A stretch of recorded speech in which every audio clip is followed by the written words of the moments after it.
যেটা আমরা আন্দাজ করেছিলাম 1 কোটির বেশি ভুয়ো নাম আছে, আর সেদিকেই যাচ্ছে। প্রায় 65 লক্ষ বাদ হয়ে গেছে।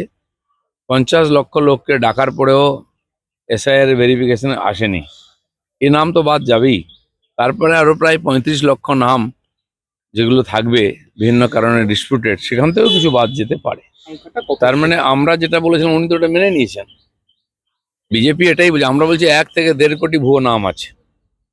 এই নামগুলোকে বাঁচাবার জন্য এত নাটক মমতা ব্যানার্জি লোকেরা করেছেন। 1.5 কোটি লোককে নোটিশ দিয়েছেন ওনার কর্মচারীরা, এবং যাতে ব্যাপারটা পুরো গুলিয়ে যায়, যাতে ইলেকশন কমিশন রেগে মেগে বলে দেয় যাক আর ভেরিফিকেশন সবাই নাম ঢুকিয়ে দাও, সেই আশায় ছিলেন।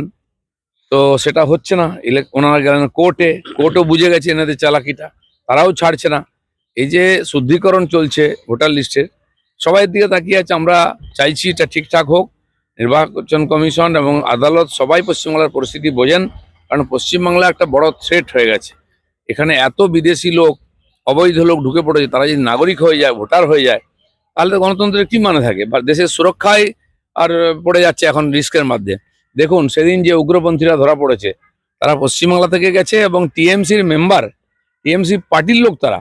তো উগ্রপন্থী, গ্যাংস্টার, অ্যান্টি সোশ্যাল, এই সমস্ত লোকেরাই এখন টিএমসি কে চালাচ্ছে।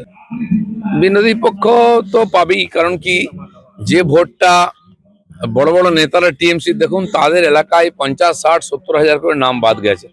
20%-এর বেশি নাম, 75,000 বাদ গেছে একটা অ্যাসেম্বলি থেকে। তো আপনি ভাবতে পারেন 20-25% নাম যদি ভুয়ো থাকে, যারা জিতে এসছে তাহলে কার ভোটে জিতেছে? ন্যাচারালি সমস্যাটা ওদের। তাই এসআইআর ঘোষণা হতেই আর একদম টিকি খাড়া হয়ে গেছিল। শেষ হয়নি, হতে দিচ্ছে না, এখনো সেই একই গন্ডগোল চলছে। তো বোঝাই যাচ্ছে কার ক্ষতিটা হবে। দেখুন এই যে 58 লক্ষ নাম ফর্ম ফিল আপে বাদ চলে গেছে, তারপরেও 1.5 কোটি লোককে নোটিশ করা হয়েছে। তার মধ্যে 50 লক্ষ লোক আসেনি, মানে 1 কোটি 15 লক্ষ নাম তো গেলই। এরপরে যে নাম বাদ যাচ্ছে তার থেকেও বাদ যেতে পারে। বাকি ডিসপিউটেড যেটা আছে ধীরে ধীরে সমাধান হবে, সাপ্লিমেন্টারি লিস্টে এসে যাবে। যাদের কাছে বৈধ ডকুমেন্ট আছে তারা কেউ বাদ যাবে না, তারা ভোটার হিসেবে ভোট দেবে। মমতা ব্যানার্জি 2005 সালে পার্লামেন্টে স্পিকারের মুখে কাগজ ছুঁড়ে দিয়েছিলেন, বলেছিলেন অনুপ্রবেশকারী ভরে গেছে পশ্চিমবাংলায়। তো তখন তো উনি এত আগে বলেছেন, আমরা এখন বললাম, তাহলে তো একই কথা বললাম। উনি ভালো করে জানতেন ভরে গেছে, এখন তারাই দেশের বিপদ ছিল, এখন তারা তার সম্পদ হয়ে গেছে। এখন কেন বলছেন না অনুপ্রবেশকারী কোথায় নাই, কোথায় গেল রোহিঙ্গা? ওনার পার্টি বলছে, উনি বলছেন, উনি জানেন তাদেরকে আঁচলের তলায় রেখেছিলেন, সেটা বার করে দিয়েছে কমিশন। না সময় থাকবে না, সেজন্য প্রোটেস্ট তো করতেই পারে। নির্বাচন কমিশনকে মেল করবে, এত অফিসার আছে, বাদ যাওয়ার সম্ভাবনা নেই যাদের অরিজিনাল ডকুমেন্ট আছে। কিন্তু উদ্দেশ্য তো বাদ যাওয়া নয়, বাদ যাওয়ার যারা তাদেরকে বাঁচানোর চেষ্টা হচ্ছে, এটাই সমস্যা। কোনো বৈধ ভোটার বাদ যাবে না। ভোটের প্রচার শুরু হয়নি, হিংসা শুরু হয়ে গেছে।